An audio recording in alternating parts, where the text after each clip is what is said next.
Hello, I wanted to go through some equivalent exposures with you. I thought I'd work through some of these with you and give you some voice and narration to the whole process. Equivalent exposures can seem a little tricky or intimidating at first, but it's not at all. Make them your friends. It will really go a long way in helping you assess different lighting situations and exposure ranges and capabilities that you and your camera have together. It will make better images. So equivalent exposures. I'm going to begin first by actually showing you an example of what is not an equivalent exposure. So this is not an equivalent exposure. This is what we call bracketing.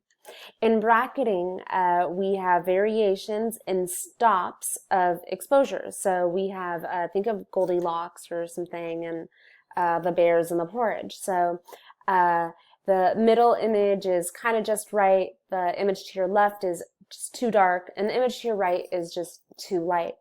So bracketing is when you are making multiple exposures of the same exact scene in equal incremental variations of light. So underexposed, perfectly exposed, overexposed, all of them in sort of the same increments. So underexposed one stop, regular exposure, overexposed one stop, or you could do half stops or 3 stops or whatever. It has to just be consistent. We'll get into that. What you're looking at now is an equivalent exposure. So these 4 images are all equivalent exposures. When you're looking at them, you probably notice that the value is the same throughout every single image, right?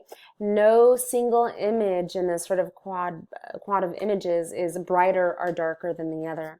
So that is because the same exact amount of light hits the digital sensor in every single image, just in different combinations of f-stops and shutter speeds, and soon you'll learn that you can also do the same with ISOs.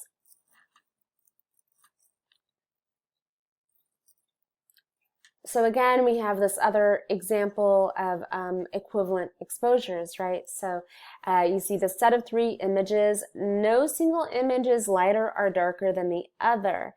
There's a lot of movement in the left image, right? So it's a really slow shutter speed at about 1/8 of a second. The image in the center is shot with a shutter speed of 1/25 of a second, and the image to the right is shot at a shutter speed of 5/100th of a second. Now, what you might be noticing as we're particularly moving to the 3rd image is the variation in depth of field. So you betcha if you guessed, well, if they're shooting a lot faster at 5/100th of a second to maintain the same exact exposure value, they're using a different f-stop, right? So 5/100th of a second lets a lot less light in than 1/25th of a second shutter speed does. And so for that reason, the photographer has also adjusted their f-stop to maintain the same exact exposure value. So what exactly do I mean by that? So equivalent exposures demonstrate the relationship between the f-stop and shutter speed in your camera. Simply put, if your shutter speed changes by 1 stop, your f-stop setting or ISO should be adjusted by 1 stop as well in order to maintain a balance of the total amount of light. So if you think back to the exposure triangle, right? Think back to the exposure triangle, the 3 components of exposure. All of these, shutter speed, aperture, ISO, they all work in increments of stops, or at least that's the relationships to one another.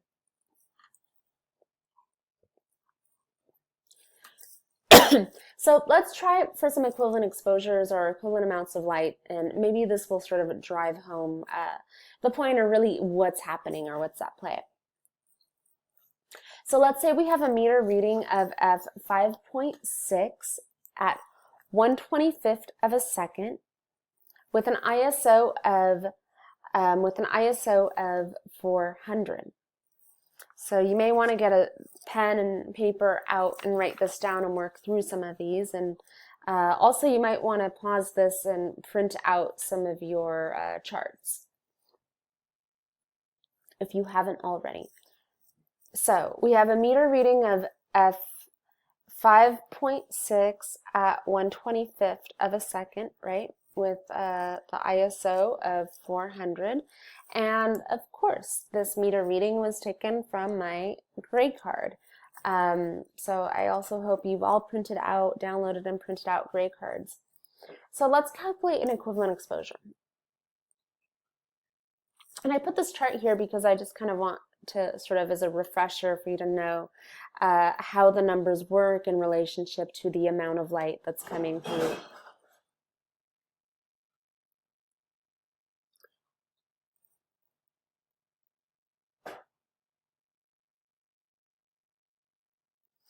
So let's calculate for aperture changes, okay? So with this meter reading of f5.6 at 1/25th with an ISO of 400, what is our aperture if we change our shutter speed to 1/60th of a second?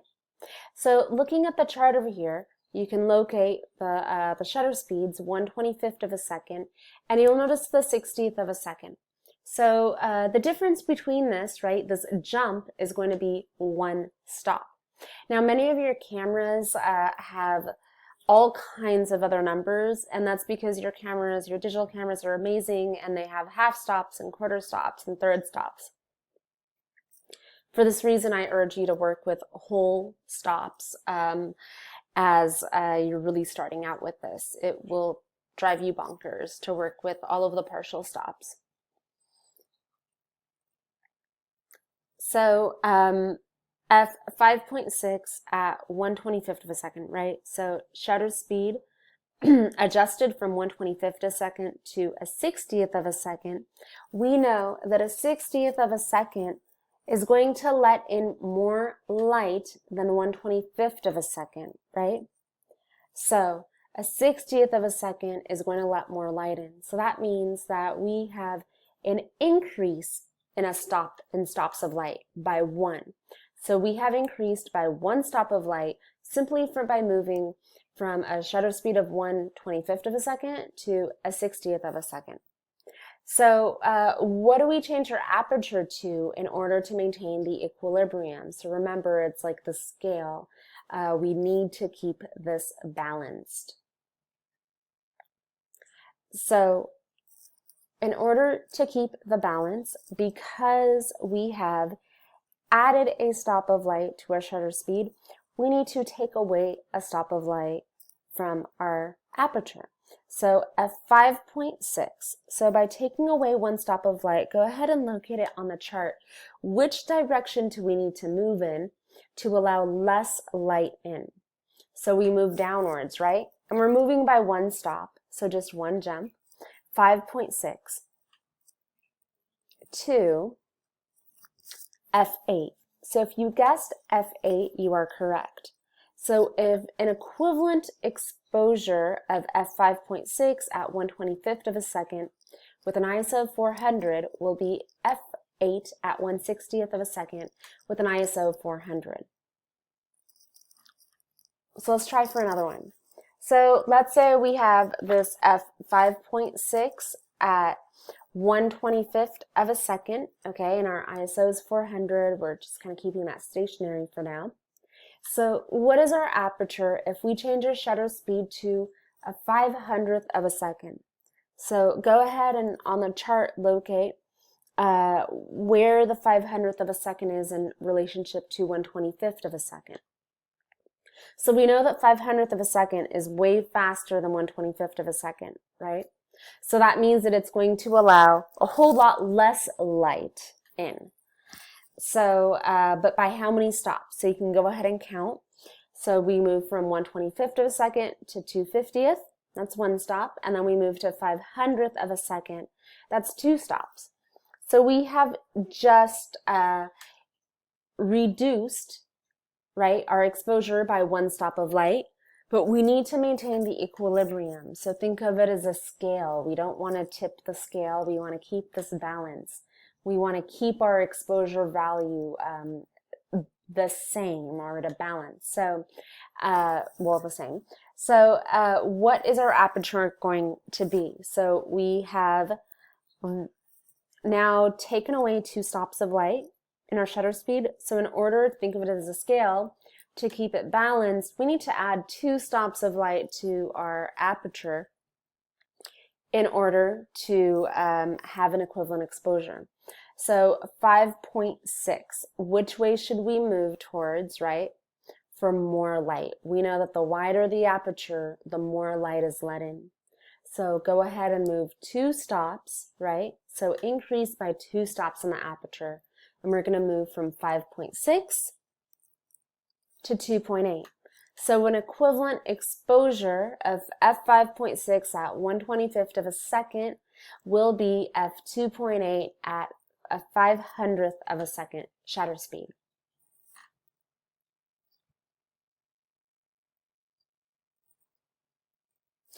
So I'll let you try this one on your own. So again, we have the reading f5.6 at 1/25th of a second with an ISO of 400. And we are adjusting our shutter speed to a 30th of a second. What should our aperture be to maintain that balance for an equivalent exposure?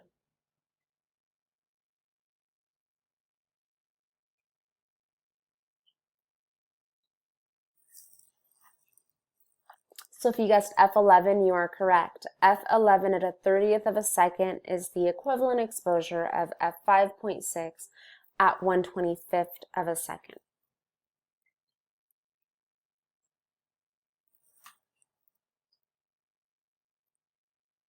So let's calculate now for shutter speed, okay?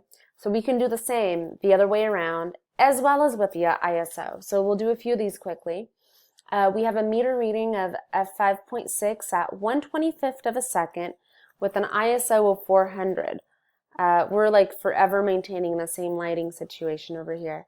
So f5.6 at 1/25th of a second with an ISO of 400. So what is our shutter speed if we change our aperture to f8? So if we change our aperture to f8 from 5.6, are we increasing or decreasing?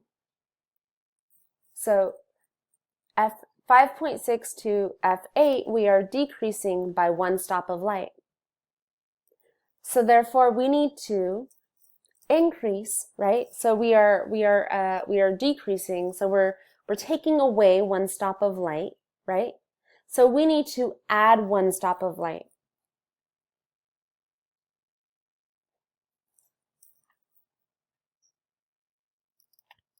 So that would be 1/60th of a second. So an equivalent exposure of f5.6 at 1/25th of a second will be f8 at a 60th of a second. So let's try one more, okay? So we have 5.6 at 1/25th of a second, right? With our ISO 400, it's stationary.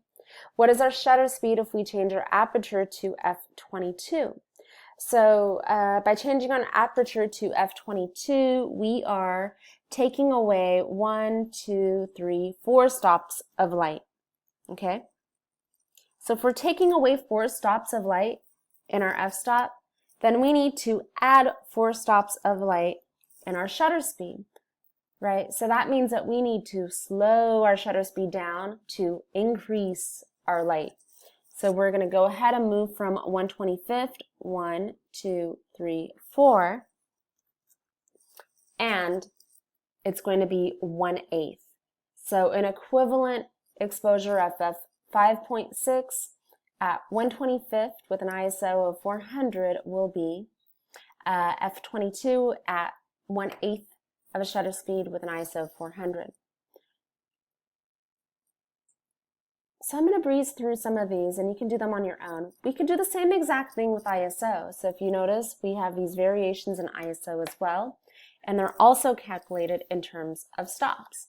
So let's say a 5.6 at 1/25th of a second with an ISO of 400. So if we change our ISO speed to 200, what we're actually doing is we are decreasing by 1 stop of light. We're taking away 1 stop of light. So in order to balance that, we need to change our aperture to f4 to increase or add 1 stop of light. So it's the same game all around. I hope this helps you out.